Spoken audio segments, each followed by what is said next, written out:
Itu kurang lebih kita diskusi. Saya berikan waktu terbentang luas untuk kita bisa bertukar pikiran.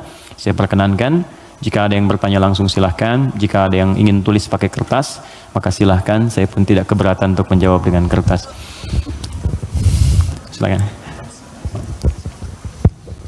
Bismillah. Assalamualaikum warahmatullahi wabarakatuh. Salam. Dua pertanyaan Ustadz. Silakan. Pertama terkait Al-Fatihah.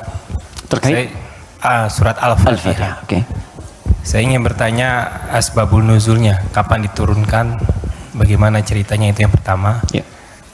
Yang kedua, di padang mahsyar nanti. Saya membaca beberapa buku bahwa kehidupan di padang mahsyar nanti itu ada yang mengatakan 30.000 tahun, ada yang mengatakan 50.000 tahun. Bagaimana nasib kita itu? Tadi sempat Ustadz kutip sedikit. Saya ingin mendapatkan penjelasan bagi orang-orang mukmin khususnya yang ada di dunia ini, apalagi di zaman yang penuh fitnah ini, yang amannya bagaimana untuk menghadapi nanti itu. Terima kasih. Assalamualaikum warahmatullahi wabarakatuh. Oke. Pertama, asbabun nuzul, sebab turunnya surah Al-Fatihah.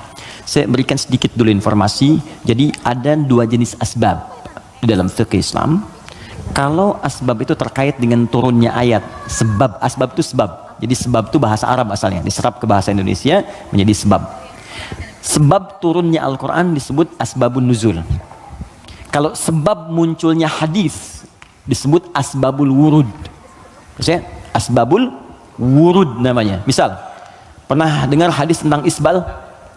Isbal itu pakaian yang melebihi mata kaki. Nah, itu apa sebabnya Nabi berkata hadis itu? Sebabnya apa? Nah, sebab namanya asbabul wurud. Dari pengetahuan sebab ini kita akan melihat sebuah kesimpulan hukum. Jelas ya? Baik, sekarang apa sebab turunnya Al-Fatihah? Penting diketahui tidak semua surah dan ayat dalam Al-Quran memiliki sebab asbabun nuzul, sebab turun. Bisa jadi itu sekedar perintah untuk ditunaikan secara langsung. Bisa jadi itu bacaan-bacaan praktek dalam ibadah ketika ibadahnya diperintahkan. Bisa jadi ada sebab turun ketika ada pertanyaan tertentu untuk menyelesaikan sebuah kasus. Al-Fatihah masuk pada bagian yang tidak ada asbabun nuzulnya, tapi menyertai perintah ketika diturunkan. Apa perintahnya? Salat. Diperintah salat ketika diturunkan. Nabi diperintahkan setahun sebelum hijrah, usianya 52 tahun. Jadi usia 53 tahun beliau hijrah kemudian ke kota Yathrib yang kelak menjadi Al-Madinah Al-Munawwarah. 13 tahun berdakwah di kota Mekah. Setelah usia 40 tahun diangkat menjadi Rasul, turunnya surah Al-Alaq. Setelah itu kemudian 12 tahun sebelum hijrah turunlah perintah salat. Saat perintah salat itu diturunkan, mesti ada bacaan yang dibacakan. Maka turunlah kemudian Al-Fatihah di situ. Saat turun di situ, kalimatnya Alhamdulillahi Rabbil Alamin, Ar-Rahmanir Rahim, Maliki Yaumiddin, Iyyaka na'budu wa iyyaka nasta'in, Ihdinas siratal mustaqim, siratal ladzina an'amta 'alaihim ghairil maghdubi 'alaihim waladdallin. Kemudian setelah turun digunakan dalam salat. Saat hijrah ke Yathrib yang kelak jadi Al-Madinah Al-Munawwarah, tiba-tiba si kecil namanya Abdullah, anak laki-lakinya Abbas paman Nabi, beda 3 tahun usianya dengan Nabi. Abbas, anak laki-laki Ibnun, maka sering disingkat Ibnu Abbas. Ibnu Abbas nama aslinya Abdullah. Ingat teman-teman, saya berikan rumus sedikit ya. Kalau Anda belajar hadis, menemukan kalimat Ibnu Omar, Ibnu Abbas, itu nama aslinya rata-rata Abdullah.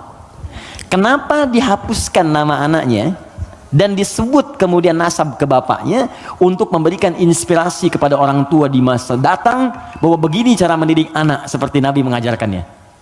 Jadi kalau anak itu kemudian beramal, orang tua dapat pahalanya. Ya, teman-teman kenal Ibu Umar bin Khattab? Bagus. Oke, baik. Belum ditulis, dah kelihatan kenal Umar bin Khattab, luar biasa. Hari ini spesial. Gak apa-apa mas, saya selesaikan. Datang sendiri, ngajar sendiri, nangis sendiri, ngapus sendiri. Jamaah tinggal nanya, lihat masuk surga, enak banget. Masya Allah, surga Firdaus lagi. Udah sih, nggak apa. Udah selesai. Ya. Mudah-mudahan antum ke surga juga. Insya Allah. Bercanda ya, mudah-mudahan nyata. Oke, fokus. Di sini, fokus baik-baik. Yuk. Tadi kita katakan Abdullah misalnya, Ibnun itu anak laki-laki, nggak pakai kepala, gini, Ibnun. Disingkat jadi bin. Bin itu anak laki-laki. Ya. Dibuang ininya jadi bin, dipindahkan harakatnya ke sini. Jadi asalnya begini, Ibnun. Kasrah itu sesuatu yang pecah, kecil. Bunyinya lembut, gitu. Ya, makanya perempuan seringkali menggunakan kasrah. Anta, tapi perempuan anti. Ka, perempuan ki. Jazakallah khair. Semoga Allah berikan kepada anda pahala. Ka itu untuk laki-laki. Jazakillah khair itu untuk perempuan. Awas ya, akhwat, penting itu diketahui. Karena saya pernah mengajar pakai batik, pakai peci. Setelah selesai, Ustaz terima kasih memberikan pengajaran. Jazakillah khair, gitu ya. Saya masih pakai peci itu. Ya nggak apa-apa lah gitu. Oke. Nah, ibnatun perempuan. Ibnatun anak perempuan. Ini boleh kita hapuskan. Kalau kita hapus ini, yang depan ini, begini, ini dihapus, maka harokat ini pindah ke setelahnya. Geser. Ini ke sini jadi bi, ini ke sini jadi en, bin. Yes? Ini kita hapus, pindah harokatnya ke sini di bi, ini ke sini geser. Bint. Ini bint, maka ini terbuka jadi binti. Ingat? Aisyah binti Abu Bakar. Binti itu maksudnya anak perempuan. Makanya ada Isa bin Maryam. Loh kok bin Maryam? Betul, Isa anak laki-lakinya Maryam, karena Maryam nggak punya anak perempuan. Jelas ya? Nah, di ilmu hadis, kalau ada ayah bisa mendidik anak dengan baik, maka nanti sebagai penghargaan bagi orang tuanya, nama anaknya akan dihilangkan, tidak disebutkan, cukup binnya saja nama ayah disebutkan. Umar punya anak namanya Abdullah. Ketika Umar didik dengan baik, saya ini kan pejuang, saya ini bersama Nabi, saya harus punya anak yang jadi ahli fikih supaya meneruskan perjuangan saya. Bapaknya cukupkan di mana-mana Nabi, anaknya nanti meneruskan ilmunya Nabi. Maka didik oleh Umar. Kalau anda ke Madinah, ini Raudhah, ini masjid yang pertama awal-awal, sekarang karpetnya hijau semua. Kemudian di sini pintu Babus Salam, di sini makam Nabi, di sini mimbar. Ini pintu Baqi, di sini bab Jibril, pintu 46, bab Jibril. Nah, di sini ke sini ke Awali, di sini ada Baqi, di sini rumah istri-istrinya Nabi semua. Di depan pintu Jibril, bab Jibril. Ya, jadi kalau ada Sayyidah Aisyah, kemudian Sayyidah Zainab binti Jahsy, Saudah binti Zam'ah, semua istri Nabi tinggalnya di sini, depan ini persis. Kemudian di sini, ini ada Abu Ayyub Al-Ansari. Umar bikin rumah di sini. Bikin satu kamar untuk anaknya Abdullah, dihadapkan langsung ke tempat Nabi.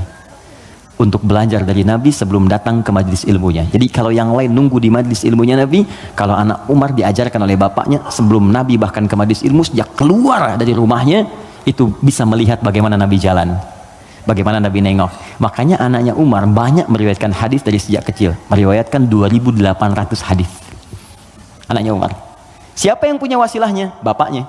Untuk menghargai bapaknya ini, Abdullahnya dihilangkan di sini, maka disebut nama bapaknya Ibnu Umar, Ibnu Umar, Ibnu Umar.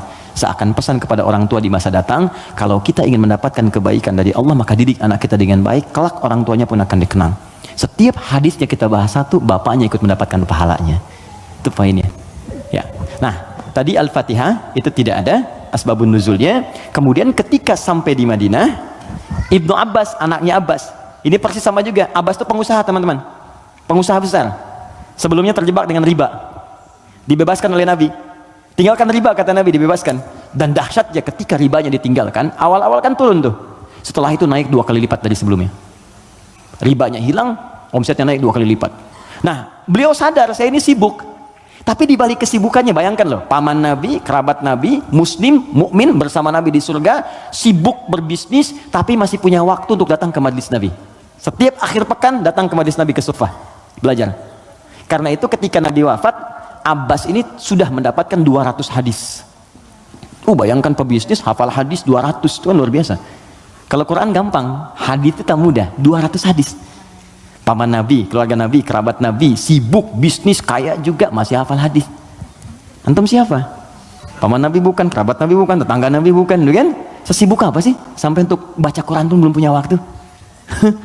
Cita-cita masuk surga lagi, kan? Nah, ini beliau sadar saya ini sibuk nih berdagang. Maka harus ada yang mewarisi ilmu anak saya. Maka anak itu dipetakan, teman-teman begitulah, cucunya atau anaknya, ayo disiapkan. Ini anak pertama Qurannya, anak kedua hadisnya. Nggak apa-apa, kalaupun kelak jadi arsitek yang hafal Quran. Oke? Pengusaha yang ahli hadis, nggak apa-apa, banyak. Dulu biasa begitu, Bu. Teman-teman ikhwan, dulu biasa. Antum kalau temukan kitab namanya Bidayatul Mujtahid, kitab bagus perbandingan fikih. Itu kitab fikih tuh, tapi yang nulis dokter bedah. Ibnu Rushd namanya, di barat dikenal dengan Averroes. Itu nulis kitab fikih, itu biasa dulu tuh, biasa saja. Nah, Abbas ini menginvestasikan anaknya, namanya Abdullah juga, untuk belajar ke majlis Nabi. Jadi setiap bapaknya berangkat titipin. Ketika Nabi wafat, anak ini usia masih 13 tahun. Bapaknya hafal 200 hadis, anaknya hafal 2000 hadis. Dan kalau anak dititipkan di tempat tertentu, maka habit itu akan membentuk dia untuk berperilaku. Tontonan yang dilihat itu jadi karakternya. Kalau dia yang diperlihatkan yang baik-baik, yang keluar baik, diajarkan kata-kata baik, yang keluar baik. Sekarang ada pendekatan bagus, ini share sebentar. Jadi pendekatan Al-Quran sekarang namanya. Ya, saya juga share dengan teman-teman, termasuk di keluarga kami terapkan. Kalau Anda ingin cepat anaknya hafal Quran, maka dia bisa dilatih dan dikondisikan dari sejak awal dengan lingkungan Quran. Misal, lahir dari 0 bulan, ketika lahir itu Anda kondisikan misalnya speaker aktif di rumah. Ya, dalam setiap 1 bulan dia dengar 1 juz. Bacakan aja 1 juz. Setiap 1 bulan, tapi jangan acak ya. Terurut. Misal bulan pertama juz 1, bulan kedua juz 2, pindah terus. Sampai bulan ke-30, usia dia 30 bulan, dia sudah mendengar 30 juz. Dan anak itu sejak mulai dilahirkan, organ pertama yang berfungsi kata Al-Quran, itu pendengarannya. Al-Quran langsung mengatakan, itu pendengarannya.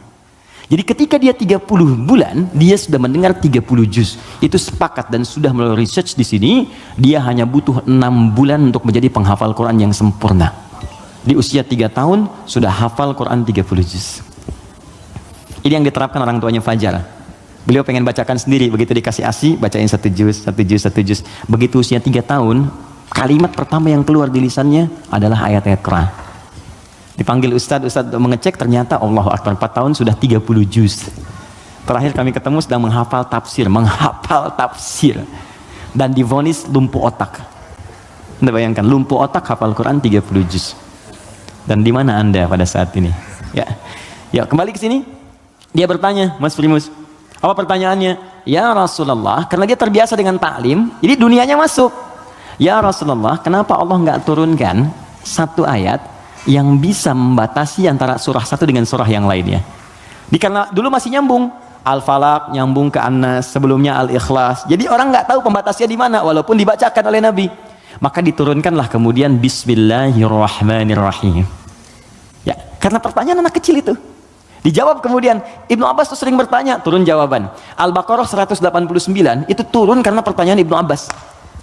Ya Rasulullah, kok bulan bentuknya robah-robah, kemarin sabit, sekarang setengah, sekarang bulat betul, kenapa begini? Kenapa jadi ahillah turun? Yas'alunaka 'anil ahillah. Masya Allah. Qul hiya mawaqitu lin-nasi wal hajj. Ibnu Abbas yang tanya, turunlah Bismillahirrahmanirrahim. Sejak turun Bismillahirrahmanirrahim itu, maka Nabi membaca Al-Fatihah dengan 3 cara. 1, dibaca penuh dengan bismillahnya, dijaharkan. Bismillahirrahmanirrahim. Alhamdulillahi rabbil alamin. Ar-Rahmanirrahim. Baca. Baik. Ada yang kadang Nabi bacanya silent. Bismillahirrahmanirrahim. Alhamdulillahi rabbil alamin. Ar-Rahmanirrahim. Ada yang kembali ke awal tadi, nggak dibaca sama sekali. Alhamdulillahi rabbil alamin. Ar-Rahmanirrahim. Maliki yaumiddin. Maka dari sini riwayat tersebar, boleh dibaca. Ada yang keempat, rakaat pertama dibaca jahat kata Abu Hurairah, Bismillahirrahmanirrahim. Yang kedua nggak dibaca sama sekali. Ada 70 hadis jumlahnya. Maka disimpulkan oleh para ulama, cara membaca Al-Fatihah disepakati, dituliskan di mushaf Bismillahirrahmanirrahim. Bismillahnya bisa dibaca dengan 4 cara. Jahar, kencang, silent, tidak dibaca sama sekali, dibaca rakaat pertama, selanjutnya tidak. Semua riwayat tersambung kepada Nabi dan tidak ada kaitan dengan ormas tertentu. Oke? Karena saya pernah tugas di Mekah 2010 menyambut jemaah haji. Begitu datang depan Masjidil Haram, Isya, imamnya Syekh Sudes. Ya, Kan di situ mazhabnya Hambali, jadi disirkan. Bismillahirrahmanirrahim. Alhamdulillahi Rabbil Alamin. Komentar pertama makmumnya, oh iki imamnya Muhammadiyah tuh, Muhammadiyah cabang Masjidil Haram mana Bay? Ketuanya saya Sudes.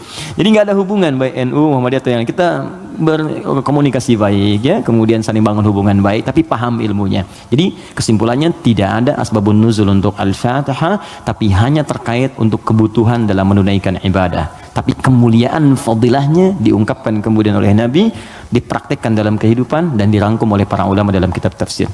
Sampai sini bisa dipahami? Baik, suasana mahsyar. Pertama jawabannya wallahu taala a'lam bis-shawab, karena memang kita belum ke sana. Karena wallahu a'lam itu Allah yang tahu. Maka kita tanyakan kepada Allah, Allah turunkanlah kemudian paparan dalam ayat-ayat Al-Qur'an. Baik. Tentang suasana itu diturunkan satu surah. Surah ke-75. Surah Al-Qiyamah.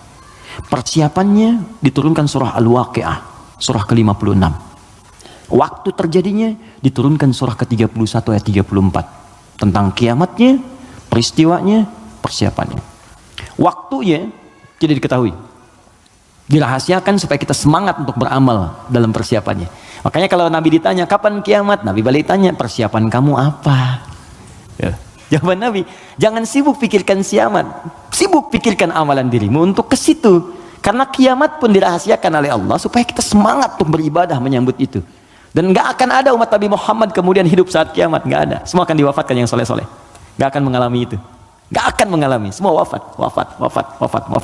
Maka turun Quran surah ke-31 ayat 34. Innallaha indahu ilmus sa'ah. Sungguh hanya milik Allah pengetahuan tentang waktu tepatnya terjadi kiamat. Sa'ah. Tuh diksi Al-Quran tuh indah sekali. Kiamat tuh kan di Quran banyak. Malik yaumuddin kiamat. La uqsimu bil yaumil qiyamah, yaumul qiyamah. Yaumul ba'ts, hari kebangkitan. Tapi ketika menunjuk waktu pakai sa'ah. Innallaha indahu ilmus sa'ah. Sa'ah itu kalau sekarang jam.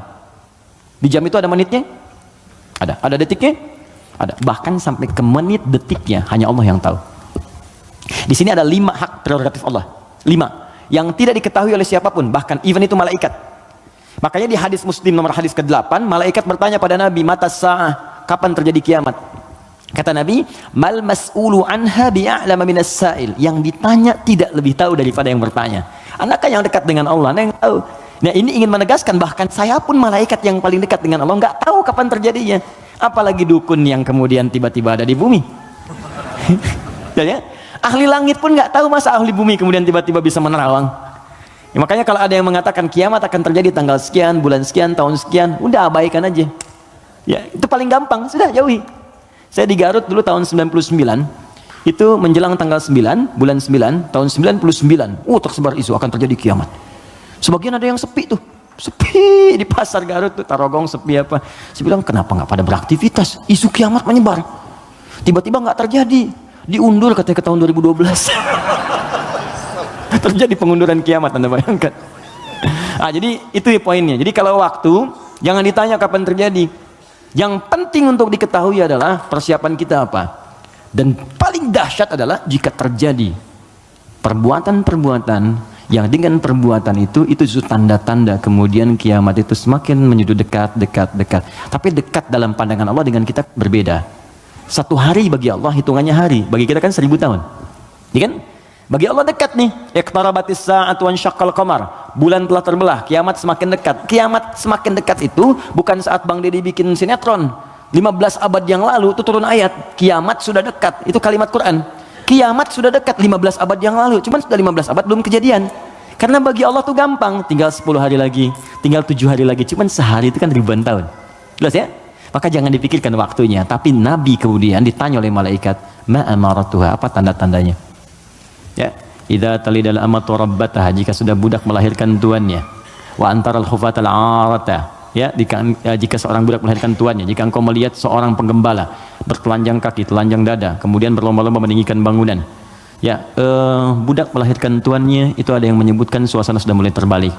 Halal dianggap haram, haram dianggap halal, yang benar jadi salah, yang salah jadi benar, yang benar dibikin disertasi, dibikin tulisan ilmiah, ya, tiba-tiba dikalahkan oleh yang salah, kan?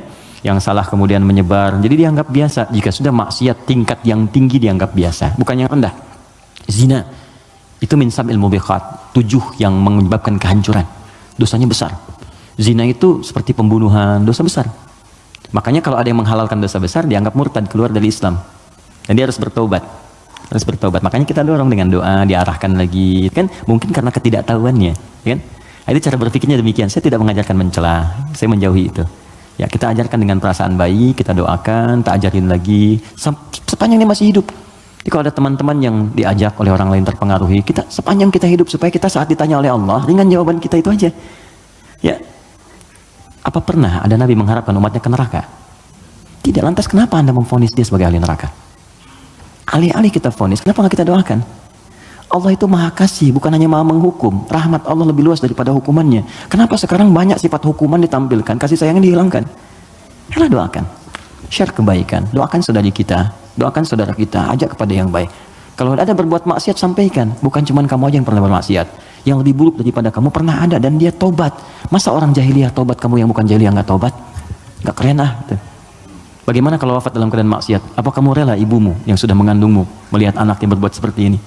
Kalau kamu kira-kira punya anak, mau nggak kira-kira anak kamu berbuat seperti ini? Seperti itu aja. Di ketika ada seorang minta izin untuk berzina, boleh nggak saya berzina ya Rasulullah? Ya, kata Nabi, bagaimana kalau kemudian ibumu berbuat seperti itu? Bagaimana kalau ibumu dizinai? Bapakmu dizinai? Ya, jangan ya Rasulullah. Ya, itu yang kamu zinai itu boleh jadi kemudian dia ibu bagi anak-anak orang lain. Seperti itu cara berpikirnya. Jadi kalau kita selalu mengangkat orang untuk mengarahkan pada kebaikan, maka dakwah ini akan semakin luas diterima dalam kemuliaan, dan beban kita pun akan berkurang. Ada saatnya hitam putih itu mesti muncul dalam perkara tauhid. Tauhid itu nggak ada abu-abu, hitam putih. Allah Tuhan, yang lain bukan. Selesai. Tapi fikih itu fleksibel untuk memberikan kemudahan. Sholat nggak bisa berdiri, duduk. Nggak bisa duduk, berbaring. Berbaring sulit, bergerak. Bergerak sulit, berkedip kan? Berkedip sulit, disolatkan. Semua ada turunannya. Ya, selesai sampai tuntas. Oke? Jadi waktu tidak ada yang tahu. Suasana disampaikan supaya kita merasakan dahsyatnya itu. Turun surah Al-Qiyamah. La uqsimu biyaumil qiyamah. Quran surah 75. Wa la uqsimu bin nafsil lawwamah. Kata Allah, saya bersumpah kiamat pasti terjadi. Dan saya bersumpah pada saat itu banyak yang menyesal dan mencela dirinya. Lawwamah itu pencela. Mencela, aduh kenapa saya nggak begini, nyesel saya begini. Sama kayak Anda misalnya punya masalah dengan pasangan, Anda marah-marah sama istri. Setelah itu Anda menyesal, ya kenapa saya mesti marah sih? Toh jelaskan, duduk dengan tenang juga bisa. Kenapa saya marah ya, saya menyesal ya Allah. Tapi biasanya pertama setan akan menghambat kita untuk berbicara dulu, ditahan, jadi diam-diaman gitu. Itu begitu tuh caranya. Itu di Quran ada, dan solusinya juga ada. Dan ada penyesalan setelah itu. Sama ke anak juga begitu. Anak berbuat salah terus kita marah ya. Kamu ini kemami nggak ngerti mama ya. Tapi setelah itu ya Allah, kok saya marah sih? Ya, kok saya marah sih gitu kan? Nah itu lawamah namanya. Mencela diri pada sesuatu yang tidak seharusnya terjadi. Hari kiamat lebih banyak lagi. Kenapa dulu saya nggak sholat? Kenapa dulu saya nggak beriman? Kenapa dulu saya begini? Itu kiamat. Dan itu sudah bukan ranah kita lagi. Kata Allah, kalian yang beriman wafat dulu supaya nggak melihat hiruk pikuk orang. Udah. Biarkan mereka sibuk menyesali dengan apa yang telah mereka kerjakan. Karena kamu dakwahi, nggak mau beriman juga. Diberikan 5 kali sehari petunjuk dari bangun tidur sampai tidur lagi. Nih Allah nih, syahadatlah, ayo sholat, ayo beramal. Ini Allah nih, Allahu Akbar. Bahasa Arabnya, ya asyhadu an la ilaha illallah. Kan 5 kali kan? Dari bangun tidur sampai tidur lagi. Sepanjang hidup loh, setiap hari. Kurang apa lagi? Kurang apa lagi? Dan lafaz ini, kenapa disebut adzan? Apa artinya adzan? Panggilan. Apa artinya panggilan? Adzan. Saya memanggil kamu kemarin, saya mengadani kamu kemarin. Tidak. Adzan itu panggilan, tapi bukan sekedar panggilan. Adzan itu seakar juga dengan kata uzun, jamaknya adzan, artinya telinga. Kenapa lafaz ini disebut dengan adzan? Karena Allah menjamin lafaz ini satu-satunya lafaz di muka bumi yang terus akan didengar oleh orang yang masih punya pendengaran di telinganya. 24 jam tidak berhenti. Makanya waktu adzan itu bisa berbeda di setiap tempat. Coba lihat, di sini adzan, nanti setelah saya Bintaro adzan, Tanah Kusir adzan, kan? Jakarta adzan, ke Bekasi adzan, sebelumnya ke Bandung, terus 24 jam. Itu Mesir selesai adzan, Libya adzan, Libya selesai Tunis adzan, Maroko adzan. Demikian terus 24 jam diperdengarkan, supaya kita nggak punya alasan lagi di hadapan Allah Subhanahu Wa Taala. Makanya orang-orang yang nggak mau beriman sampai dengan kiamat, dalam persepsi kita umat Islam, nanti yang beriman diwafatkan dulu, supaya kamu nggak capek lagi melihat hidup pikuk mereka. Kamu istirahat aja nanti. Sampai saat hisab selesai. Jadi begitu kiamat terjadi, kacau semuanya. yang sedang disebutkan di surat Abasa itu, ya, bagaimana seorang yang mengandung tiba-tiba bisa keguguran, ya yauma yafirul mar'u min akhi wa ummihi wa abi wa fasilatihi tuwi, ya, wa man fil ardi jami'a. Semua orang nggak akan ingat, Pak. Kata Al-Quran saking dahsyat, jangankan gini ya, maaf, gempa terjadi, apa Anda masih bisa ingat dengan teman-teman ini? Demi Allah saya katakan, gempa goyang dikit dah keluar, lari semua, masing-masing menyelamatkan dirinya. Dalam bahasa Arab sekali gempa disebut zilzal. Kalau digoyang, idza zulzilatil ardu, sekali, ya sekali, kalimatnya sekali, zulzilatil ardu, itu artinya goncangannya menghancurkan yang atas, hancur semua ke bawah. Jelas? Tapi kalau disebutkan 2 kali, kalimat keduanya bentuknya bisa verb, kata kerja, atau juga noun, bisa kata benda, bisa fi'il, awas, bisa isim, kata kerja atau kata benda. Fokus. Kalau kata kerja diulang 2 kali, idza zulzilatil ardu zulzilat. Kalau kata benda untuk menunjukkan suasana hancur semua bendanya, pakai kata benda, zilzal. Idza zulzilatil ardu zilzalaha.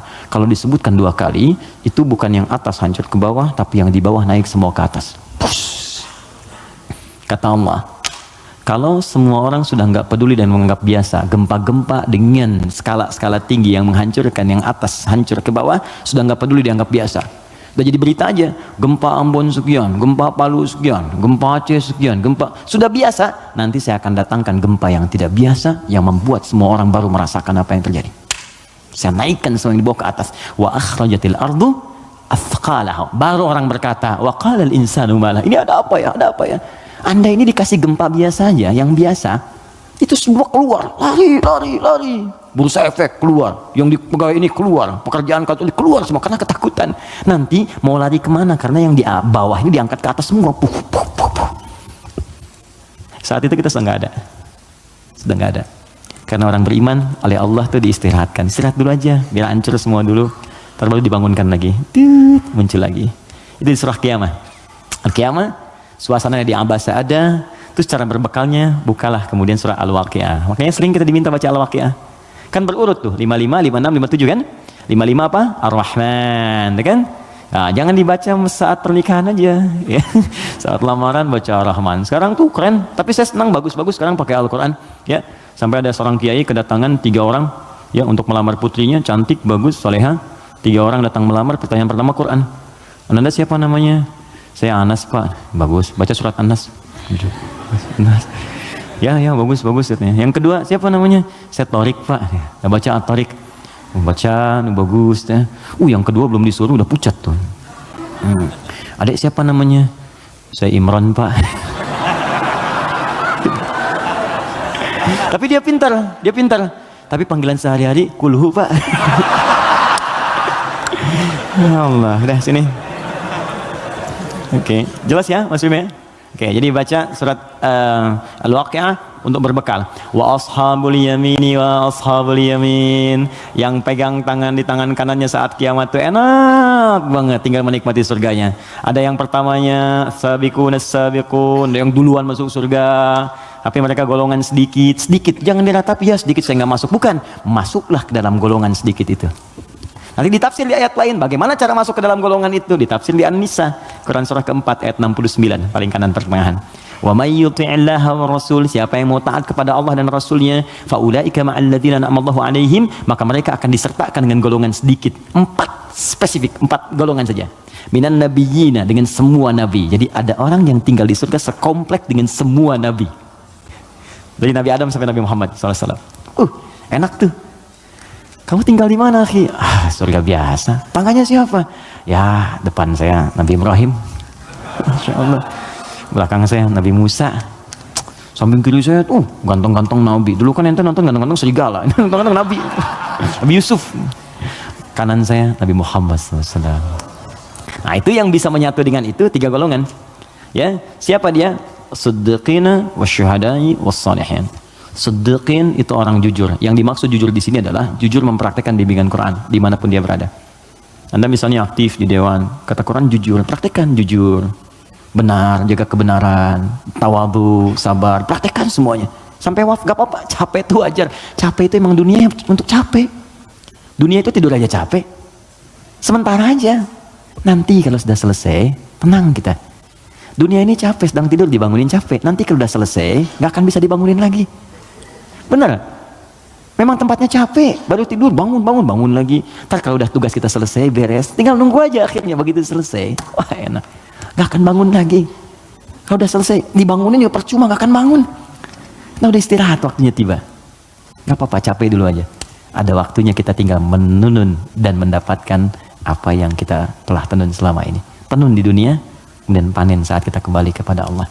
Makanya orang-orang baik itu saat meninggal itu ditampakkan pahalanya. Sehingga, itu, oh ya betul. Nah, jadi saat mendapatkan itu, penampakan pahala, tenang dia, nyaman. Karena nyaman itu udah nggak ingat meninggal. Karena nggak ingat itulah perasaannya tenang, seakan-akan tenang, nggak sadar, udah lepas dari rohnya. Itu ada di Quran, di surah ke 89 ya, di 89 di ayat ke-27 sampai 30. Al-Fajr. Ya ayyatuhan nafsul mutmainnah, irji'i ila rabbika radiyatan mardiyah. Hei jiwa yang sedang tenang ya tenang aja, tenang ngelihat pahalanya. Banyak ya Allah, alhamdulillah. Lagi tenang-tenang begini tiba-tiba diambil ya nyawanya. Selesai. Irji'i ila rabbika radiyatan mardiyah. Cepat pulang ke sini kepada Rabbmu. Aku ridha dengan amalmu, engkau pun akan ridha dengan pemberianku. Fadkhuli fi ibadi, engkau masuk dalam golongan hambaku terbatas. Wadkhuli jannati, aku siapkan surga untukmu dari sekarang. Semoga kita diberikan bagiannya insyaallah. Assalamualaikum Ustaz, Assalamualaikum warahmatullahi wabarakatuh. Bagaimana caranya untuk mempunyai self control yang baik? Saya merasa saya selalu mendapatkan apa yang saya mau, tapi ada satu kendala sehingga saya tidak bisa mendapatkan hal tersebut. Bagaimana supaya saya bisa mengendalikan ego saya? Baik, ada dua caranya. Pertama, Al-Quran menganjurkan untuk merenungkan setiap tindakan yang kita lakukan, akibatnya akan seperti apa. Merenungkan akibat dari sebuah tindakan disebut tadabbur namanya. Dari dabara, sesuatu yang di belakang, tadabbur. Jadi kalau mau berbuat, difikirkan dulu. Ya. Makanya ada kisos di Islam. Kisos itu diturunkan sebetulnya untuk merenungkan. Sebelum berbuat, rasakan hal yang sama saat Anda kemudian mendapati itu. Turunlah Quran surah kedua, Al-Baqarah, dari ayat 178 sampai kemudian ayat ke 182. Sebelum sampai kemudian di ayat 183-nya untuk puasa. Di rangkaian ayat itu Allah menyampaikan ketika Allah buka dengan kalimat kutiba alaikumul qisasu fil qatla, nanti Allah sampaikan walakum fil qisasi hayatun ya ulil albab. Hei orang-orang yang masih punya pikiran, saya turunkan kisos ini sebetulnya supaya kamu merasakan kalau kamu berbuat begitu bagaimana resikonya. Makanya turun, cubit lagi. Kemudian pukul lagi. Kalau ada yang bunuh lagi. Jadi tahu resikonya supaya merasakan kalau punya akibat begitu bagaimana. Di pelajaran pentingnya bukan karena kisosnya, kata Allah itu bisa menjaga nilai kehidupan. Jadi kalau orang tahu kalau mencoba membunuh akan dibunuh lagi, dia gak akan membunuh. Gitu. Kalau orang tahu merasakan rasa kesakitnya dicubit, dia gak akan nyubit. Karena itu kata Quran, bahasa paling damainya adalah pikirkan dulu sebelum berbuat. Apa akibatnya? Nah sekarang coba teman-teman yang egonya nggak bisa dikontrol misalnya kan, coba pikirkan dulu. Kalau kira-kira orang lain menerima perlakuan seperti yang Anda lakukan sekarang, bagaimana rasanya? Anda diperlakukan begitu seperti apa? Istri mau marah sama suami mau marah sama istri, sebelum marah pikirkan dulu, kira-kira kalau saya marah, bagaimana perasaannya? Kalau saya dimarahi, bagaimana rasanya? Itu yang pertama. Kalau itu belum bisa meredakan sedikit, karena memang setan menguasai, maka Nabi berikan jalan. Pertama, fasta'idz billahi minasyaitonir rajim. Istighfar dulu. Minta kepada Allah supaya dijauhkan dari setan. Kalau bahasa doanya, Rabbi inni a'udzubika min hamazatis syayatin wa a'udzubika ay yahdurun. Kalau bahasa kitanya, saya nggak hafal Ustaz bahasa Arabnya, boleh pakai bahasa Indonesia. Ya Allah, mohon lindungi aku dari pengaruh setan sekarang ya Allah. Jangan sampai dia hadir menguasai jiwaku. Ya, kalau belum reda, sedang berdiri, duduk kata Nabi. Duduk belum selesai, berbaring sebentar, pikirkan dulu. Belum tenang, wudu, karena api hanya bisa dipadamkan dengan air. Pelan-pelan. Yang terakhir, kalau belum mempan juga, perhatikan bahasanya, indah sekali. Bagaimana kalau sangat Anda sedang tidak bisa mengontrol ego itu, lalu Anda berbuat maksiat, Anda wafat. Itu aja. Itu rumus di Quran surah ke-67 ayat yang kedua. Walladzi khalaqal mauta wal hayata liyabluwakum ayyukum ahsanu amala. Dialah Allah yang menciptakan kehidupan dan kematian supaya menguji yang masih hidup supaya banyak berbuat baik. Artinya kalau sedang berbuat maksiat, pengertian terbaliknya, coba pikirkan Anda akan wafat. Apa enggak enak dicatat di catatan malaikat maut kan? Ya, begitu dicatat meninggal dalam keadaan marah-marah. Enggak enak banget. Terus dibuka lagi di hari kiamat semua orang lihat. Kan enggak enak. ke pengajian tiap pekan, ngaji, sholat, azan lagi, meninggal dalam keadaan marah-marah gitu. Kan nggak enak banget dibuka semuanya. Makanya bertobat dari sekarang, sensor. Ya teman-teman kan ada adegan yang nggak baik kan disensor, ya kan? Dubbing, suara yang kurang jelas dubbing. Ya, sekarang itu kata-kata maksiat kita sensor dari sekarang mumpung belum meninggal, supaya filmnya nggak dibuka di hari kiamat.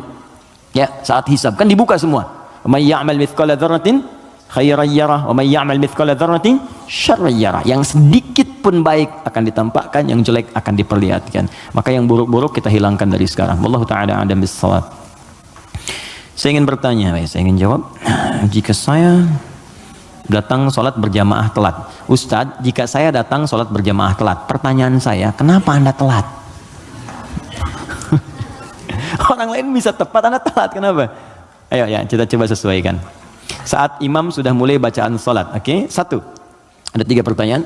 Bila imam akan segera ruku, apakah saya boleh baca doa iftitah dulu, lanjut al-fatihah? Gini, ruku itu saya pernah jelaskan, itu seakar dengan kata rakaat, berasal dari kata ruku. Artinya kalau imam sudah mendapatkan ruku ya, Allahu Akbar ruku, lalu Anda ikut ruku. Nah kalau Anda sudah ikut ruku itu artinya Anda dapat 1 rakaat. Paham ya? Dapat 1 rakaat. Nah sekarang persoalannya adalah ketika imamnya masih berdiri terus tahu akan ruku dari bacaan jahar kelihatannya ya, walam yakul lahu kufuwan ahad, mau ruku nih, Anda datang takbir Allahu Akbar. Apa yang harus saya lakukan Ustaz? Kalau masih sempat baca Al-Fatihah 3 ayat saja. Bismillah, Alhamdulillah, Ar-Rahmanir-Rahim. Langsung ke Al-Fatihah. Lewati iftitahnya. Langsung. Bismillahirrahmanirrahim, Alhamdulillah Rabbil Alamin, Ar-Rahmanir-Rahim. Langsung takbir, lagi kemudian ruku, ikuti imam. Itu sah. Kenapa? Karena ukuran surah dalam Al-Quran yang paling pendek itu 3 ayat. Al-Kautsar. Inna a'tainakal kautsar fasalli rabbika inna syani'aka huwal abtar. Mengambil ukuran terpendek. Jadi kalau kita bacakan 3 ayat di Al-Fatihah ini sudah cukup, langsung ruku. Tapi kalau imamnya ruku Anda datang, maka itu sudah selesai. Maka Anda langsung takbir Allahu Akbar, langsung ruku. Contoh, boleh? Depan. Bismillah. Silahkan di sini menghadap ke sebelah sini saja ya, biar netral sedikit. Sebelah sana. Ruku, Mas Dimas, mohon izin. Ini ruku ya. Saat ruku ini, mohon izin, boleh? Ya, antum, bukan yang belakang. Bismillah. Jangan begini, sedang ruku. Imam, maju sedikit Mas. Mohon izin luruskan ya dengan meja ke sini. Ini datang terlambat misalnya kan? Masbuk. Kenapa terlambat? Yang lain kan bisa pas gitu. Anda harus terlambat. Jangan diulang lagi ya. Nggak baik seperti itu ya. Sini. Oke, ini sudah ruku, fokus, ini datang, maka cukup takbir Allahu Akbar. Oke, langsung ruku, Allahu Akbar, ikut ruku ya, dan nggak usah baca Al-Fatihah lagi, langsung ruku. Baik, cukup, mohon izin, maaf. Nah ini dalilnya ini hadis Nabi SAW, innama ju'ilal imamu liyutamma bihi, sungguh imam dijadikan untuk diikuti, faqira'atul imam qira'atul ma'mum. Kalau Anda nggak bisa menjangkau bacaan imam karena imam sudah masuk ke rakaatnya berikutnya ruku, maka bacaan imam sudah mewakili makmumnya. Jelas? Tapi jangan sengaja menunggu imam ruku. Belum ruku, masih panjang, tenang aja, minum, begitu ruku. Allahu Akbar, lumayan. Nah ini nggak tepat ya, silakan. Syukran, makasih, mohon maaf ya. Paham ya? Nah, ini bagian pertama. Jadi itu 1, oke, 2. Atau saya langsung baca Al-Fatihah dan mengikuti imam ruku, sudah selesai saya jawab. Bila saya baca Al-Fatihah menyebabkan saya tertinggal ruku, apakah saya tidak usah membaca dan langsung mengikuti imam ruku? Bila seperti itu, apakah saya harus menambah rakaat di akhir karena saya baca Al-Fatihah? Karena ada yang bilang kalau berjamaah Al-Fatihah ditanggung imam. Oke, saya sudah jelaskan semua ya. Ya, pertanyaannya sudah selesai, sudah saya jelaskan keseluruhannya. Ada yang lain? Baik. Assalamualaikum Ustaz. Waalaikumsalam warahmatullahi wabarakatuh. Ini belum saya baca. Jika kita berobat ke tempat semacam Pak Haji, mungkin Anda, bukan kita. Saya tidak ikut. Oke. Jika Anda berobat ke tempat semacam Pak Haji yang orang sebut, lalu Anda dikasih obatnya, air minum, yang doakan, apakah itu masuk syirik atau bagaimana Ustaz? Mohon pencerahannya. Tergantung. Jika Anda minta doa, tabarruk dengan doa itu wasilah supaya mohon berdoa, didoakan kepada Allah. Anda bisa berdoa sendiri, minta ya, dan bisa saling mendoakan. Nabi kadang saling mendoakan dengan sahabat, doakan. Bahkan Nabi minta dibacakan oleh Abdullah bin Mas'ud Al-Quran. Abdullah bin Mas'ud datang sini, coba bacakan surat ini. Kata Abdullah bin Mas'ud, ya Rasulullah, Anda kan yang Nabi, tapi saya ingin mendengar bacaanmu. Sesama sahabat saling mendoakan, biasa, saling ketemu, doakan, itu biasa. Dan boleh, adabnya boleh. Anda ketemu ulama, minta doa. Dulu kami begitu, bertemu ulama minta doa, Syekh doakan kami, doa kami. Sekarang agak beda, orang ketemu Ustaz minta foto. Ketemu ulama minta selfie deh. Lengkapilah dengan doa yang ditempatkan di hati, itu doanya. Ya, doanya, minta doa kebaikan. Nah, boleh Anda silahkan kalau datang. Itu dalilnya diantaranya Quran surah ke-5 tadi ayat 35. Ya ayyuhalladzina amanu taqullaha wabtaghu ilaihil wasilah. Hai orang-orang beriman, tingkatkan takwamu kepada Allah, cari wasilah untuk mendekat kepada Allah. Apa diantaranya? Kisah yang paling tepat untuk menjawab ini adalah tentang Al-Fatihah itu. Jadi ada seorang yang sakit tadi, ya, kepala suku di Arab, sakit kemudian zaman itu, lalu dia minta kepada para sahabat, ngutus ajudannya, ya, untuk bertanya, ada nggak yang bisa menyembuhkan? Kata sahabat, Allah yang sembuhkan. Datang didoakan dengan baca Al-Fatihah. Itu kan paling gampang. Ketika didoakan itu dengan baca Al-Fatihah, sembuh. Saat sembuh itu dikasihlah kemudian kambing beberapa ekor. Takut, dibawalah kepada Nabi. Ini indah sekali. Dilaporkan kepada Nabi karena takut kambing itu gratifikasi. Tuh, ini bagus sekali. Jadi takut nih, saya takut salah nih, dibawa ke Nabi. Nabi, tadi ada orang sakit, terus minta bantuan. Saya ingat ajaran Anda, baca Al-Fatihah, saya bacakan. Habis itu dikasih kambing begini. Nabi langsung senyum, ketawa, tabassama dhahikan. Gitu ya, kurang lebih. Kata Nabi, tahu dari mana engkau Al-Fatihah bisa punya manfaat seperti itu? Maka kata Nabi, bagikan kambingnya, coba berikan aku bagiannya. Maksudnya Nabi, yuk kita nikmati sama-sama itu. Silakan kita nikmati, syukur kepada Allah Subhanahu wa taala. Ini artinya dalil yang membolehkan kita datang minta doa misalnya. Ya, ke orang soleh, ulama. Tapi syaratnya kita pun berdoa dulu, minta sama Allah. Minta. Lalu Allah lebih senang kita minta kepada Allah dengan bahasa hati kita. Setelah itu kita berwasilah minta pada orang soleh yang baik, minta kebaikan, lalu dia doakan kepada kita semua. Jelas sampai sini? Baik. Kalau ada yang khusus semacam tertentu, ada pengaruh jin atau apa, biasanya dia diangkat tuh, mengangkat sesuatu yang bukan dari tempatnya. Ini bukan dari tempatnya, saya angkat, ini spidol, tempatnya bukan dalam gelas, lalu saya angkat. Jin tempatnya bukan di tubuh kita, kita angkat. Bahasa Arabnya raka, ya, raka atau raka yaraki tarqiyatan wa ruqyatan, maka disebut ruqyah namanya. Terus ya, ada ruqyah. Ruqyah itu macam-macam, ada yang dengan bacaan saja, ada yang dengan air misalnya, air terus diminum, ya. Ada yang dulu ruqyah terkenal sekali, orang soleh, dia sakit, punya anak sakit, sakitnya lumpuh semua. Nah begitu lumpuh, ini orangnya baik sekali, kesolehannya nampak pada prasangka baiknya.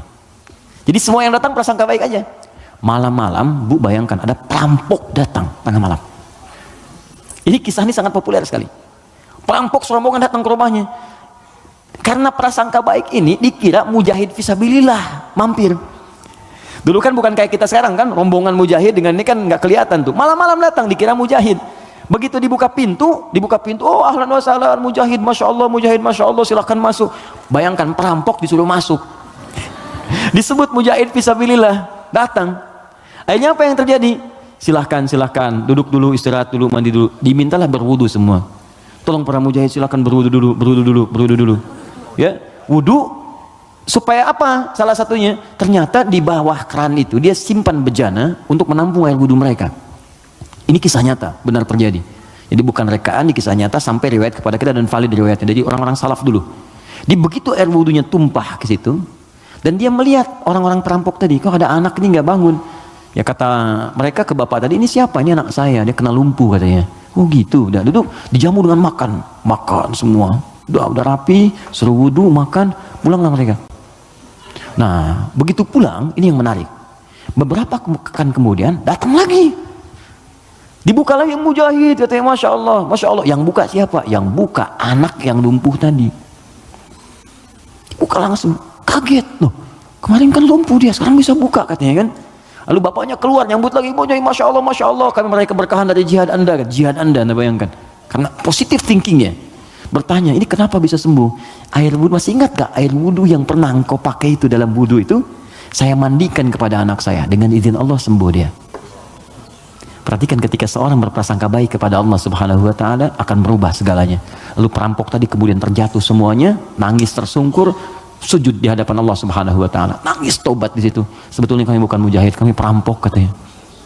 Dan sebagainya. Tobat. Jadi bayangkan hanya dengan wasilah anak yang lumpuh dalam keadaan tadi dia menjadi mulia seluruhnya. Ya. Tapi ingat Syekh Hashim Muhammad Hashim bin Asy'ari Hadratus Syekh pendiri Nahdlatul Ulama. Beliau mendirikan NU tanggal 31 Januari ya 1926. Itu beliau dirikan NU, punya kitab 19 kitab. Di kitab kedua namanya Risalah Ahlus Sunnah wal Jamaah. Di halaman yang ke-12 paling kiri sebelah bawah. Ya, itu beliau sampaikan begini. Hati-hati. Wa minhum al-abahiyuna, hati-hati ada aliran yang menyimpang di tanah Jawa. Itu diungkapkan di tahun 1333 Hijrah. Sekarang 1431. Sudah berapa tahun? Ya kurang lebih 100 tahun lah ya. Kurang lebih 100 tahun. Kata beliau, ada aliran Abahyun. Siapa itu? Tokohnya itu ahli zikir. Zikir. Tapi cara zikirnya melahirkan kesimpulan yang menyimpang.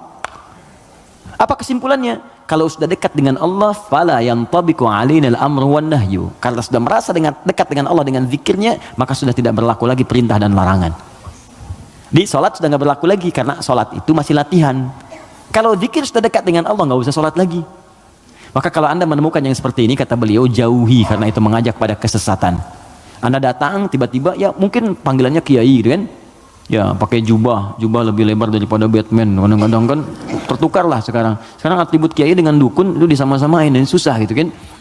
Pakai datang Anda konsultasi, nanya, Anda nggak tahu, karena nggak tahu itu, tiba-tiba waktu zuhur tiba, Allahu Akbar, Anda tanya, Pak Yai kok nggak sholat dulu kita? Ada ini, kalau Pak Yai fisiknya di sini, rohnya sedang sholat. Kalau yang seperti itu tandanya dukun, tinggalkan, jauhi. Ya, kata beliau disebut sesat, kata beliau ya. Ada kawan kami titip pertanyaan, baik titipkan jawaban kepada beliau. Dulu dia pencaharian utamanya jadi bandar judi. 2 tahun lalu dia tobat, alhamdulillah, mau hijrah. Dia membuat bisnis kain yang bidangnya halal, sembako. Tapi sumber modalnya masih dari sumber judi. Waduh. Ya. Pertanyaan, apakah bisnis sembako tersebut otomatis haram juga? Jika ya, bagaimana cara membersihkannya? Sedangkan itu mata pencarian dia satu-satunya. Quran surah ke-51 ayat 22. Paling kanan pertengahan. Wa fis samaa'i rizqukum wa ma tu'adun. Hei seluruh manusia, sebelum engkau lahir, rezeki kamu telah aku tetapkan di langit dan aku janjikan akan diberikan. Kaidah pertama. Dikata Allah, rezeki kita itu sudah teratur, nggak akan tertukar. Nggak akan tertukar.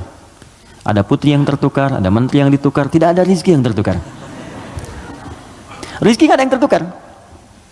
Jadi ini pun memberikan pesan kepada kita, jangan pernah mencuri. Jangan pernah mencuri karena buang-buang energi. Ya mohon maaf, nggak akan pernah rezeki kita diambil orang, pasti balik. Pasti balik. Hanya ada rezeki orang dititipkan pada kita, itu ada. Ada. Ini rezeki saya bukan minuman ini? Bukan. Rezeki saya itu kalau sudah masuk ke dalam kerongkongan saya. Mungkin ini rezeki orang, cuman di atas namakan saya saat ini ada di sini. Kalau saya nggak minum, kan yang minum orang lain. Bisa Mas Dimas, bisa yang lain dan sebagainya, itu kan? Oke, jadi yang pertama, jangan pernah kita berpikir untuk berbuat curang demi mendapatkan rezeki. Karena dengan yang baik pun akan dapat. Kalau Anda bisa mendapat dengan cara yang halal, kenapa mencari dengan cara yang haram? Paham ya? Makanya Allah batasi kita, jangan cari yang haram, rugi nanti kamu. Ya sudah, harus dikembalikan lagi kepada yang berhak. Setelah itu menderita juga. Coba bayangkan, bukankah kalau ada orang yang korupsi, ketahuan, ditangkap dia, dikembalikan lagi kemudian apa yang dia dapatkan? Kena TPPU, ya tindak pidana pencucian uang, diambil semua kan? Itu saking sayangnya Allah, jangan menyebar rezeki yang haram, ambil semua, ambil semua, ambil semua. Bahkan yang telah diinvestasikan pun tarik lagi, tarik lagi. Kenapa? Karena ini bersumber dari yang haram. Kalau yang haram berproses terus dipakai lagi kepada yang lain, maka haram akan menyebar keharamannya. Maka yang pertama, jangan takut kehilangan rezeki. Jangan takut, karena semua akan diberikan sesuai dengan janji Allah. Nah, bagaimana cara kita mendapatkannya? Turunlah Quran surah ke-2 Al-Baqarah ayat 168, paling kanan sebelah bawah. Ya ayyuhan nasu, hai semua manusia, kulu mimma fil ardi halalan thayyibah. Tuh. Hai semua manusia, kalau ingin dapat rezeki maka kerja. Ayo cari makan. Allah cuma minta bergerak aja, kerja. Kalau ada keluar dari diri kita untuk bekerja, bergerak aja, rezeki turun. Silakan kreatif, sekarang banyak kreativitas. Ada yang dengan peluit, 2.000, makasih Pak. 5.000, makasih Om. 10.000, makasih Bos. Tuh, dia jadi bos Anda tuh. Itu aja, sehari dapat berapa gitu. Ya. Jadi kalau bergerak sedikit aja, bergerak tuh dapat. Tapi ingat kata Allah, halalan thayyibah. Ambil dengan cara yang halal. Nanti yang halal itu kalau Anda dapatkan thayyibah, cari yang dibutuhkan. Ini yang kedua, ini yang sering banyak salah.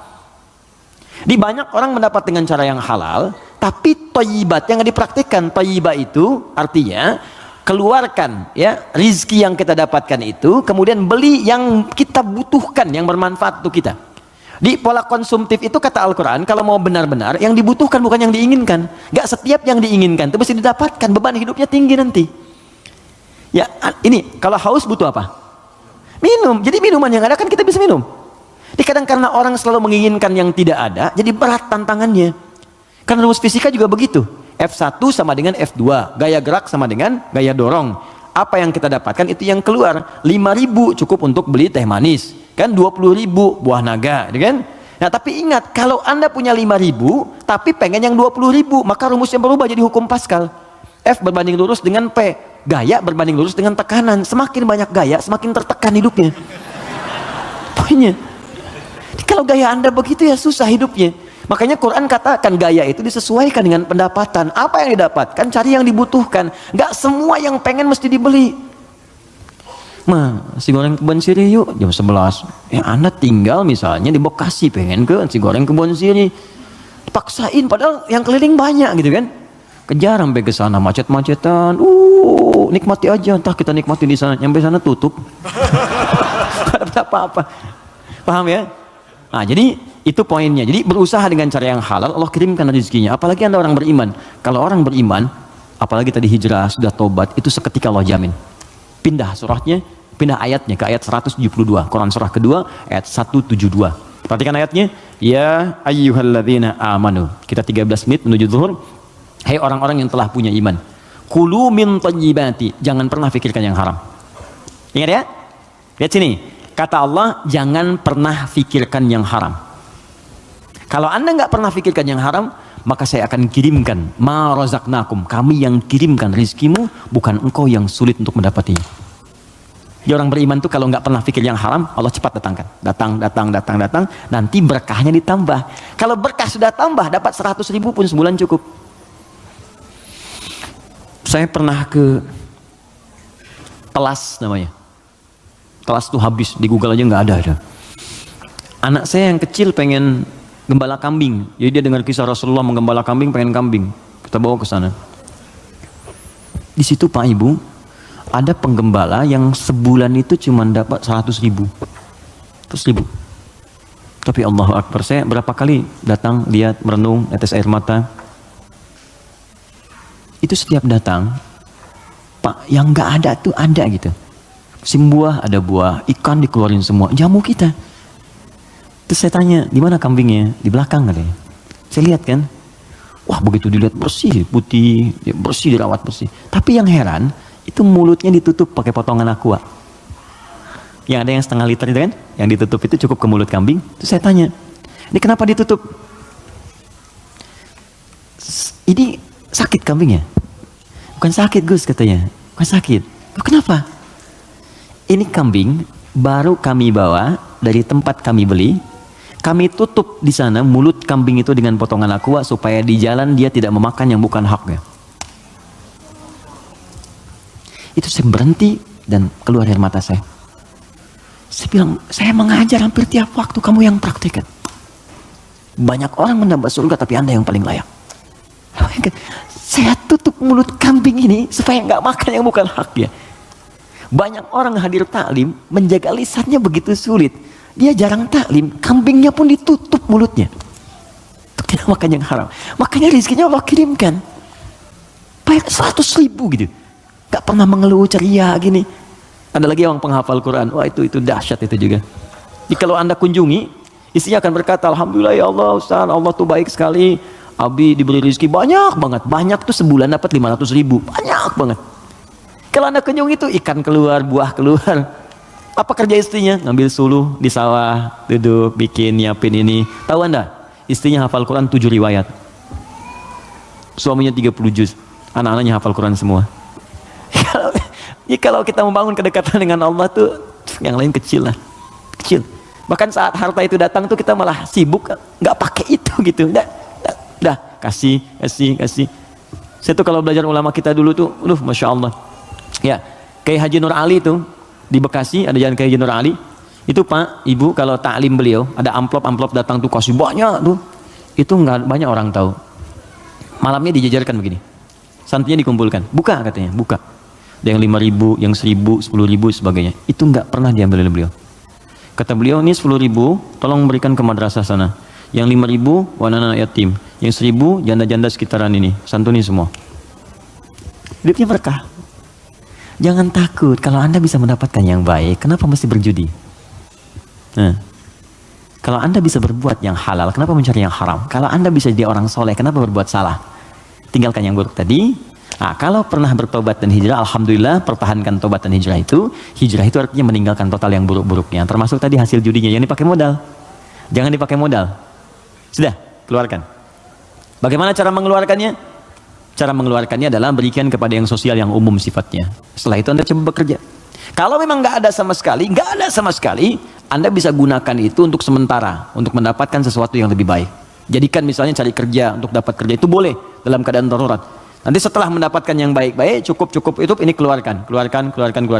Sambil pertambah sedekah, tambah infaknya, keluarkan zakat kalau sudah masuk ke dalamnya. Itu seperti itu akan menutup yang kurang-kurangnya. Walakum ru'usum ma qad salaf. Ya, yang dulu-dulu akan ditutup oleh Allah. Sudah selesai semuanya. Yang sekarang akan dibuka. Tapi kalau Anda jadikan andalan itu, maka itu tetap akan menanam perasaan buruk di dalam jiwa kita. Jadi kalau harta kotor itu masuk ke dalam tubuh kita, jadinya begini. Quran surah 6 ayat 25. Wa fi adhanihim waqra. Dia akan beredar dengan darah. Kalau masuk ke telinga jadi daging, dia akan menutup sumber kebaikan. Kalau ke mata, awas. Wa ala absarihim ghishawah, akan menjadi penghalang. Nanti kalau masuk ke dalam tubuh kita, fi qulubihim marad, ada penyakit, maka lengkaplah khatamallahu ala qulubihim wa ala sam'ihim wa ala absarihim ghishawah. Kalau dimakan oleh keluarga, maka jadi bara neraka nantinya. Andanya mungkin merasa biasa, anak-anak mulai sulit diingatkan sholat, mulai sulit baca Al-Quran, mulai sulit menghafal dan sebagainya. Maka saran saya, kita doakan, kemudian kita support, jangan jadi cerita. Siapa teman kita itu yang konsultasi kepada kita? Doakan, Anda apa support, makanya persaudarakan. Saya tuh bingung, orang Islam sekarang hidupnya masing-masing, kenapa sih?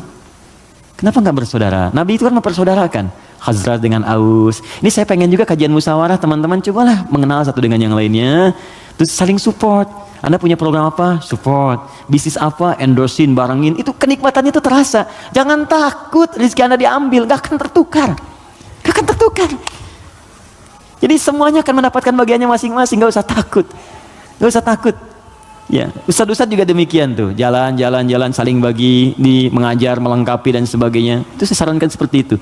Jadi yang bertanya ini kalau ada kesulitan kita respon, mungkin dititipkan kepada kita, mungkin kita bisa memberikan solusi. Jelas ya?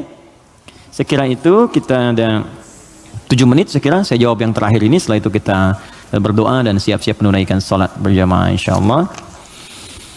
Bismillah, assalamualaikum warahmatullahi wabarakatuh. Assalamualaikum. Jazakallah khair atas kesempatannya. Semoga Allah muliakan Anda. Ketika saya masih tinggal di Oman, guru ustadz anak saya yang laki-laki berasal dari Ghana menerangkan bahwa iftitah itu bagian dari kunci dari salat yang akan dimulai. Maka menurut ustadz tersebut surat iftitah, dibaca sebelum takbir. Beliau mazhab ibadi. Pertanyaan apa yang harus dilakukan anak saya, teman-teman yang diajak salat berjamaah ketika ustadznya baca iftitah dahulu sebelum takbir? Tidak ya. Ibadi itu termasuk yang tidak diakui.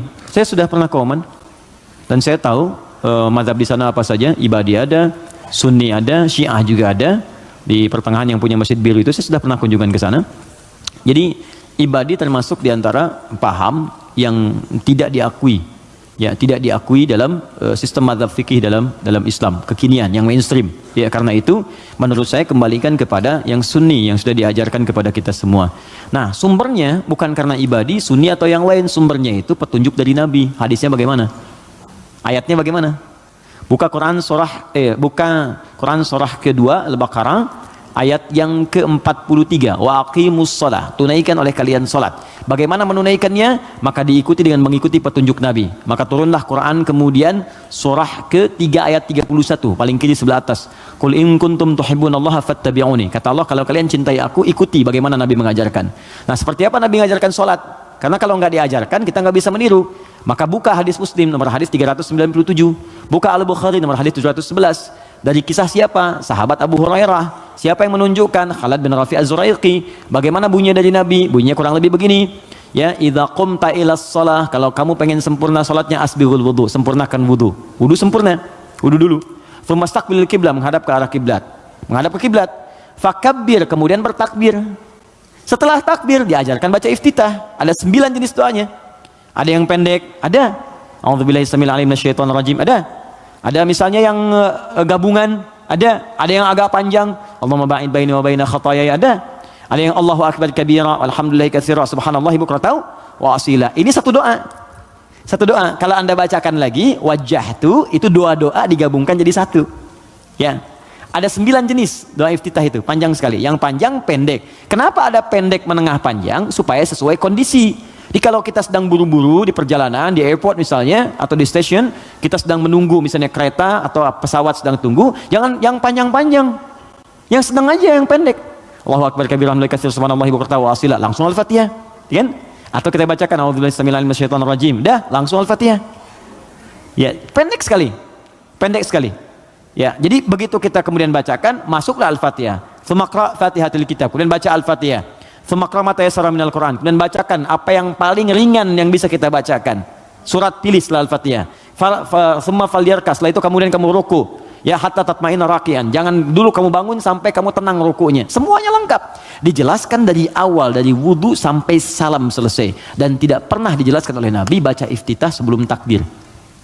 Ya, iftitah itu tempatnya setelah bertakbir. Takbir baru iftitah. Adapun Anda ingin baca bismillah sebelum takbir, boleh mengambil hadis umum. Apa hadis umumnya? Kullu amrin dzibalin la yubda'u fi bismillahirrahmanirrahim fa huwa abtar. Setiap perbuatan baik yang tidak dimulai dengan bismillah maka terputus nilai pahalanya. Ustaz, tapi kan Nabi nggak contohkan. Tahu dari mana? Nabi nggak contohkan. Itu bukan nggak dicontohkan, saking jelasnya nggak usah dicontohin lagi. Paham? Pernah Anda lihat Nabi makan apel habis baca bismillah? Pernah Anda lihat Nabi baca pakai pakaian baca bismillah? Tidak ada hadis contohnya. Tapi kalimat umumnya ada. Untuk makan, baca bismillah, makan apa saja. Gak usah dirinci. Jadi semua perbuatan baik itu dalilnya. Jelas ya? Tapi sholatnya dibuka dengan takbir. Baru dimulai hukum sholat itu saat dibuka dengan takbir. Ditutup kemudian dengan salam. Kalau digoda setan, ta'awudz ada. Fasta'idz billahi minasyaitonir rajim. Makanya ada orang sebelum sholat baca ta'awudz. Ada yang baca an-nas. Karena dia berdoa minta supaya setan dijauhkan dari pengaruhnya saat sholat. Paham di sini? Baik ya, saya kira seperti itu yang kami terangkan, semoga ada manfaatnya. Kalau apa yang saya sampaikan ada benarnya, itu hanya titipan saja dari Allah untuk diamalkan. Tapi kalau salah, berarti memang mutlak dari kekurangan ilmu yang Allah titipkan kepada saya. Anda bisa share kembali dengan ustadz-ustadz yang lain, belajar dengan mereka, dan dapatkan nilai-nilai kebaikan yang kiranya bisa menambah wawasan kita semua. Pesan saya, jangan saling mencela, jangan saling merendahkan, belajar yang baik, saling tolong-menolong dalam kebaikan, bersahabat yang baik. Mungkin itu yang bisa memberikan hidayah dalam hidup kita.